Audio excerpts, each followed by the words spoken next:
अब हम जो रिफ्लेक्टेड फील्ड है ना, अब हम इसको रिफ्लेक्टेड फील्ड को अब हम लिखते हैं कि रिफ्लेक्टेड फील्ड जो है वो किस तरह लिखा जाएगा। तो ई आर जो है रिफ्लेक्टेड फील्ड, हम इसको लिख सकते हैं कि ये ई नॉट है, ठीक है, वाई डायरेक्टेड है,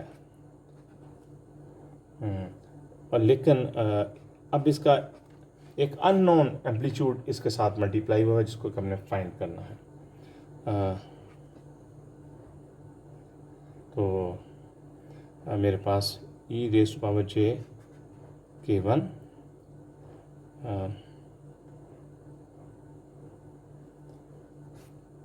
x sine of theta r minus g को साइन ऑफ थीटा आर, ठीक है। लेकिन हम ये देख चुके हैं theta I is equal to theta r, theta I is equal to theta r है, ठीक है। क्यों? उसकी वजह ये हमें कहाँ से पता चला? ये हमें पता चला है कि के एक्स का जो इंस्टेंट का है और के एक्स जो रिफ्लेक्टेड है ये आपस में इक्वल होते हैं, ठीक है। जो हमारे पास करस्पॉन्डिंग मैग्नेटिक फील्ड होगा वो मेरे पास एक्स इसलिए कि ये टेंडेंशियल टू द इंटरफेस है और जी जो है ये नॉर्मल टू द इंटरफेस है। तो मेरे पास ई नॉट डिवाइडेड बाय एटा और आर अननोन रिफ्लेक्शन कोफिशिएंट। अब हमने यहाँ यूनिट वेक्टर लिखना है, तो यहाँ जो हम अगर इस यूनिट वेक्टर को देखें अगर हमने हमारे पास यहाँ से लिखने के लिए, तो मेरे पास जो मैग्नेटिक फील्ड है इसके दोनों कंपोनेंट्स जो हैं वो पॉजिटिव हैं, ठीक है, ये दोनों कंपोनेंट्स पॉजिटिव हैं। तो ये मेरे पास एक्स के साथ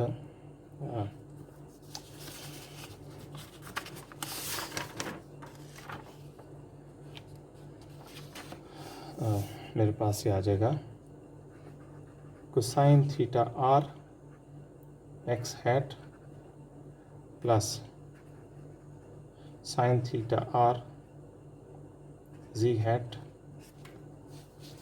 ठीक है जी, और ई रेज टू पावर जे के वन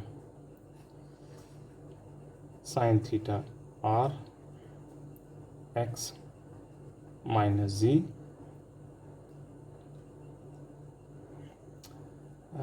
कॉस थीटा टी, ठीक है, साइन थीटा आर। प्लीज़ एक चीज़ रहे बात, एक जनरल रूल के तौर पे मैं जस्ट बताता चलूँ, अगर इस एक्सपोनेंशियल में दोनों साइन सेम थे तो यहाँ दोनों साइंस होंगे, ये यहाँ अपोजिट साइन होंगे। अगर यहाँ सेम है तो यहाँ अपोजिट होंगे और वो अपोजिट जो है वो आपको, अगर यहाँ पर अपोजिट होंगे तो यहाँ पर साइन सेम होंगे, ये हमेशा ऐसा होगा, ठीक है जी। ये एक जस्ट रूल के तौर पे, जो टिप के तौर पे जो आप इसको जहन में रख सकते हैं। तो हमने रिफ्लेक्टेड रे भी कर ली है। अब हम ट्रांसमिटेड जो है वो फील्ड लिखते हैं कि ट्रांसमिटेड फील्ड जो है हमारे पास क्या है। ये जो ट्रांसमिटेड है वो हमारे पास है ई naught Y hat is transmission, transmission is unknown, E raise to power J K two is X sine theta T, theta T हम फाइंड कर चुके हैं, जे को साइन थीटा टी, हमने टी कैपिटल टी फाइंड करना, और जो transmitted angle है मैग्नेटिक फील्ड का वो हम E naught divided by eta. Please इसमें फ़र्क है, एक को हम क्या देते हैं एटा वन, जो मेरे पास मीडियम वन में था, मीडियम वन में जो एटा है उसको मैं एटा वन कह रहा हूँ, क्योंकि जो मीडियम टू का जो एटा है उसको मैं एटा टू कह रहा हूँ। और ये मेरे पास प्लीज़ अगर एक्सपोनेंशियल मैं लिखूँगा तो एक्सपोनेंशियल मेरे पास ये है k2x sin theta t plus G cos theta t। आप यहाँ पर थीटा को 0 और 90 डिग्री रख के वेरीफाई कर सकते हैं कि हमने सही चीज़ें लिखी हैं। यहाँ दोनों साइन सेम हैं तो इसलिए हमें यहाँ अपोजिट साइन आएंगे, और अपोजिट साइन किस तरह आएंगे वो हमें डेल डॉट से जो है वो पता चल जाएगा। तो ये मेरे पास cos theta t x hat plus sine theta t is z hat, ये हमें। और मैं प्लीज़ जस्ट यहाँ बताता चलूँ कि एटा 1 जो है ये हमारे पास mu naught divided by epsilon 1 है, वेयर एज एटा 2 जो है वो हमारे पास mu naught divided by epsilon 2, यानी कि इंट्रिंसिक इम्पिडेंस ऑफ मीडियम 1 और इंट्रिंसिक इम्पिडेंस ऑफ मीडियम 2, ये यहाँ ट्रांसमिशन कोएफिशिएंट। तो सो अब इस जो हमने इक्वेशंस लिखी हैं, 3 सेट हमने इक्वेशंस के लिखे हैं जिसमें हम इलेक्ट्रिक फील्ड को, मैग्नेटिक फील्ड को वो लिख रहे हैं। एक हमारे पास प्लीज़ जस्ट हम इनको ये हमारे पास एक सेट है, ये हमारे पास ट्रांसमिटेड फील्ड के लिए, ये हमारे पास रिफ्लेक्टेड फील्ड के लिए, और ये हमारे पास इंसिडेंट फील्ड के लिए। तो ये हमने तीनों फील्ड जो है वो लिख लिए हैं, और इसमें इंसिडेंट फील्ड हमें कम्प्लीटली नोन है। रिफ्लेक्टेड और ट्रांसमिटेड फील्ड में हमारे पास जो है वो आर ओ टी अननोन है। अब हम बता दें r and t are unknowns, और ये अननोन्स जो हैं डिटरमिन करने की जरूरत है, और हम इनको बाउंड्री कंडीशन से डिटरमिन कर सकते हैं। बाउंड्री कंडीशंस क्या हैं कि tangential component of incident field plus reflected, ये है वो total field before the interface, इनका जो है इक्वल है ट्रांसमिटेड फील्ड के टेंजेंशियल। ओके प्लीज़, इसी तरह हम दूसरी बात ये लिख सकते हैं कि जो हमारे पास टेंजेंशियल कंपोनेंट है टोटल मैग्नेटिक फील्ड के, टोटल प्लीज़ ये रहे बात है इनमें, incident plus H reflected H transmitted. अब इलेक्ट्रिक फील्ड में कौन से कंपोनेंट्स हैं जो टेंजेंशियल है? इलेक्ट्रिक फील्ड में सिर्फ एक ही कंपोनेंट है और वो वाई कंपोनेंट है, और वाई कंपोनेंट जो है वो इंटरफेस के पैरेलल है, तो इसलिए मैं इसको इस तरह लिख सकता हूँ। इस जो बाउंड्री कंडीशंस मैंने लिखी हैं इनको जो है वो अगर मैं लिखूं तो मेरे पास बाउंड्री कंडीशन जो है वो आ जाएगी कि ई इंसिडेंस का जो वाई कंपोनेंट है प्लस ई रिफ्लेक्टेड का वाई कंपोनेंट, ये total field before the interface का टेंजेंशियल कंपोनेंट है। ये प्लीज़ अब नहीं से, तो ये वाई, ये ट्रांसमिटेड फील्ड का। और दूसरी बात क्या है, मेरे पास जो मैग्नेटिक फील्ड है, मैग्नेटिक फील्ड में मेरे पास दो कंपोनेंट्स हैं। एक मेरे पास है जो है जी कंपोनेंट है, अगर मैं प्लीज़ इससे देखूं तो एक मेरे पास जी कंपोनेंट है और एक मेरे पास एक्स कंपोनेंट। तो हमें सिर्फ एक्स कंपोनेंट हम लिखेंगे क्योंकि वो कंपोनेंट जो है ये इंटरफेस के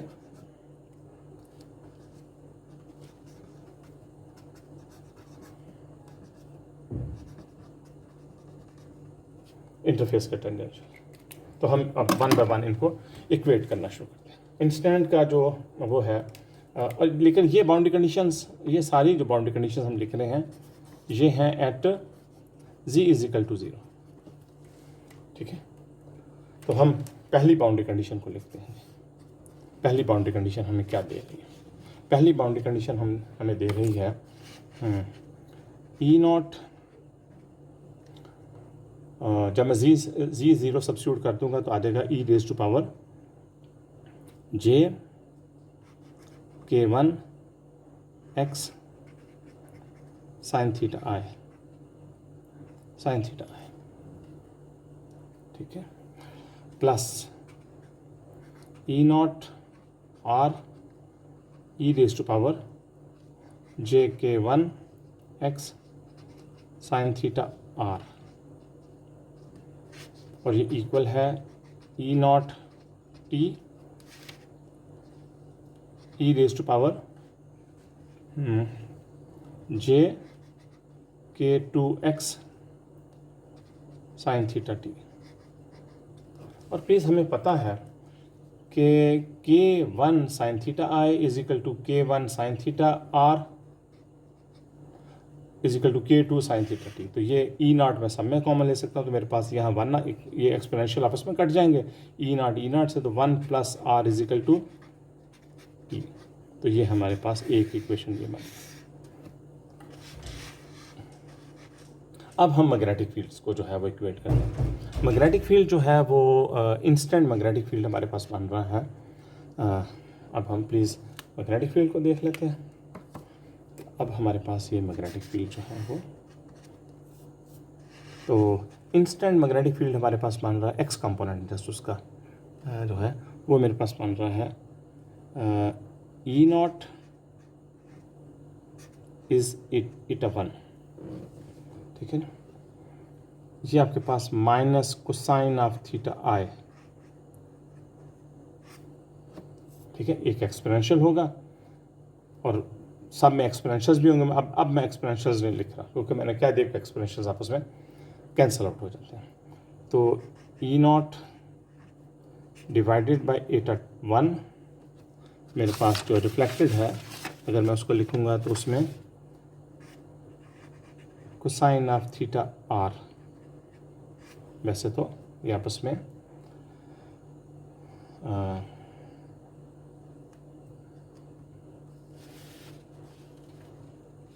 यहाँ एक आर कोफिशिएंट है। This one is equal to, transmitted में क्या आ रहा है, ई naught divided by eta two is t, और साथ एक नेगेटिव साइन के साथ कोसाइन ऑफ थीटा टी, ये मेरे पास आ जाएगा, ठीक है। और अगर theta I is equal to theta r जो है, मैं इसको फर्दर सिंप्लीफाई कर सकता हूँ। तो मेरे पास जो दो इक्वेशनें जो अब मेरे पास आ गई हैं, वो एक मेरे पास आ गई है इक्वेशन, मैं प्लीज़ रिजल्टिंग इक्वेशन लिख रहा हूँ कि रिजल्टिंग जेब्राइक इक्वेशंस जो हैं वो मेरे पास है वो क्या बन रही हैं। एक one plus r is equal to t, और दूसरी इक्वेशन मेरे पास क्या बन रही है, मैं ई नॉट कॉमन लेके काट देता हूँ, तो ये मेरे पास आ रहा है इज एटा टू, मैंने इस तरह मल्टीप्लाई कर दिया, तो मेरे पास आ रहा है minus cosine of theta I plus eta two, और आर है मेरे पास, और मैं थीटा आर को थीटा आई से रिप्लेस कर रहा हूँ, और ये मेरे पास minus cosine of theta T, let me check, transmitted के साथ नेगेटिव साइन है जी, ट्रांसमिट के साथ नेगेटिव साइन है, तो ये आपके पास एटा वन आ जाएगा। तो अब मुझे इन दो इक्वेशंस को, इक्वेशन वन को और इक्वेशन टू को सॉल्व करना है। मैं ऐसा करता हूँ कि इसको एटा to cosine of theta I से मल्टीप्लाई कर देता हूँ और इनको मैं सब्ट्रैक्ट कर देता हूँ। तो मेरे पास आ जाएगा to Etah to cosine of theta आई, क्योंकि ये दोनों ऐड हो जाएंगे सब्ट्रैक्ट होने से, ये ज़ीरो हो जाएगा। ट्रांसमिशन में कॉमन ले लूँगा, तो eta two is cosine of theta I plus eta one cosine of theta T.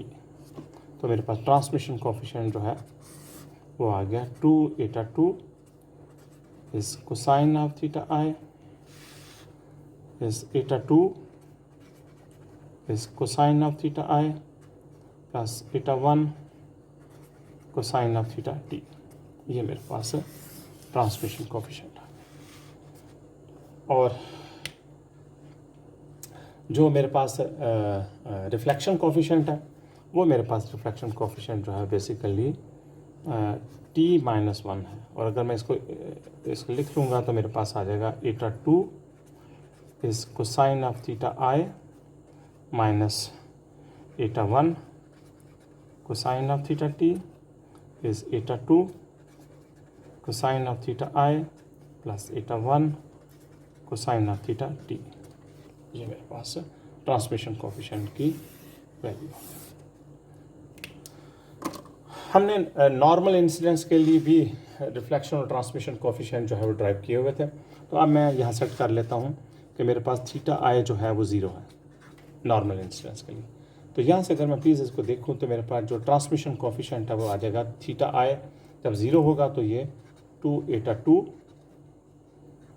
eta 2 plus eta 1 और रिफ्लेक्शन कोफिशिएंट जो है वो मेरे पास आ जाएगा eta 2 minus eta 1 eta 2 plus eta 1। तो अगर मैं प्लीज़ इसको फार्मूला में सब्स्टिट्यूट करूँगा तो मेरे पास आ जाएगा। और अब मैं अगर थीटा आई को 90 डिग्री कर देता हूँ तो 90 डिग्री कर देने से यहाँ से मुझे पता चल रहा है कि transmission coefficient is equal to 0 और जो मेरे पास रिफ्लेक्शन कोफिशिएंट है जब वो है तो रिफ्लेक्शन कोफिशिएंट इज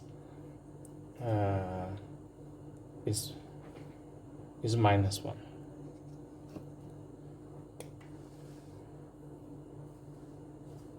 ठीक है। और ऐसा क्यों हुआ है कि हमारा रिफ्लेक्शन है? देखिए हमने कहा है कि हमारे पास हम इस तरह जो है वो रे हिट कर रहे थे।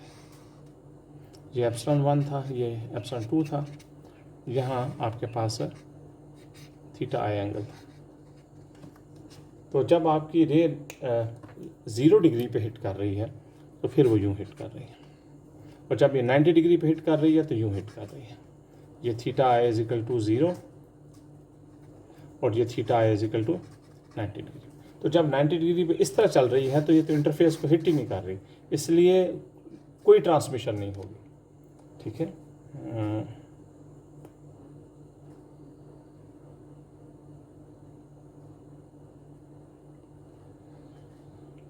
Reflection coefficient should be equal to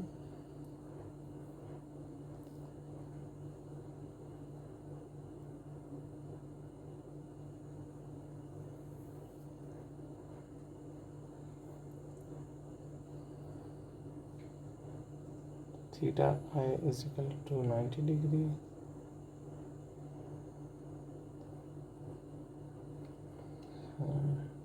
it should be equal to 1 instead of -1।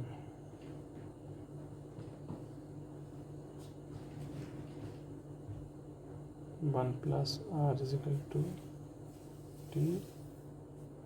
ठीक है। तो as magnitude is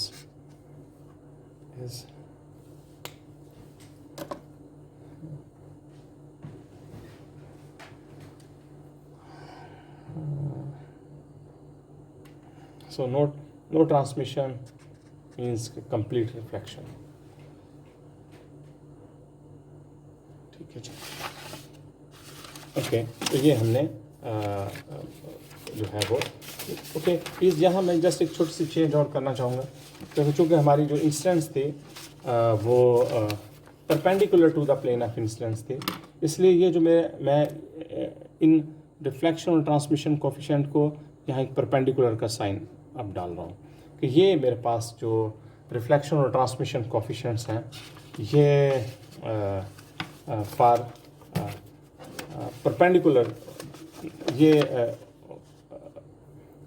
के जो अब हमें पता चला कि जो रिफ्लेक्शन ट्रांसमिशन कोफिशिएंट है ये आपके पास किसके ऊपर डिपेंड कर रहा है, ये eta 1 और eta 2 के ऊपर डिपेंड कर रहा है कि दोनों मीडियम की इम्पिडेंस क्या है। ये आपके पास इस चीज़ पर डिपेंड कर रहा है कि आप इसको किस एंगल के ऊपर हिट कर रहे हैं। तो इसकी वैल्यू जो है वो हमने 2 eta 2 is cosine of theta I is eta 2 is cosine of theta I plus eta 1 cosine of theta t. और इस परपेंडिकुलर जो है वो भी आपके पास डिपेंड करेगा eta 1 eta 2 और एंगल ऑफ इंसिडेंस के ऊपर डिपेंड करेगा। तो ये eta 2, प्लीज़ इसलिए मैंने यहाँ एक परपेंडिकुलर लगाया कि अगर मैं पोलराइजेशन चेंज करूँगा तो ये एक्सप्रेशन चेंज हो जाएगी, तो इसलिए इनके अलावा ये पोलराइजेशन के ऊपर भी डिपेंड कर रही है चीज़।